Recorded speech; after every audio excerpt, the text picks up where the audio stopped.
Le saumon atlantique est un extraordinaire poisson dont le cycle de vie se déroule alternativement en eau douce et dans l'océan Atlantique.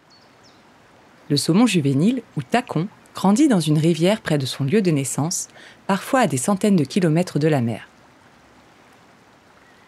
Vers 1 an et une taille de 15 cm environ, son instinct le pousse à descendre le cours d'eau pour se diriger vers la mer. Ainsi, lors de cette dévalaison, et quelques semaines avant son arrivée près de l'embouchure, quelque chose d'incroyable se passe. Le tacon se transforme et devient smolt pour partir vivre en mer. Des changements physiologiques sont visibles sur sa robe et ses branchies, mais touchent également son estomac, ses reins et d'autres organes pour s'adapter à l'eau salée. Cette étape printanière est cruciale mais fragile. C'est pourquoi il est primordial de veiller sur ces poissons et de les suivre à tous les stades de leur vie.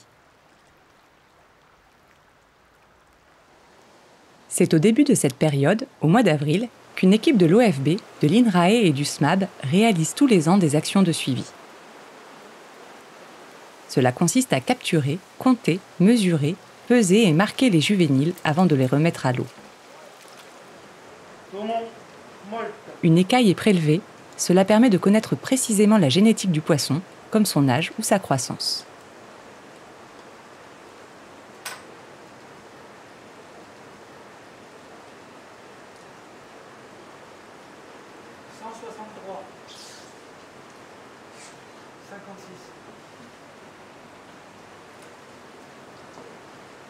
Le marquage se fait avec une petite puce passive.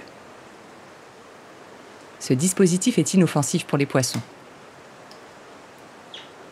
Les résultats de ces suivis permettent de comprendre l'évolution des populations au regard des changements de leur environnement.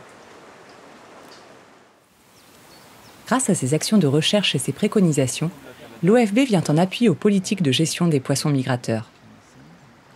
À l'heure où les changements globaux et autres menaces et pollutions s'accumulent pour les espèces amphihalines, cette feuille de route est indispensable pour la pérennité de ces espèces.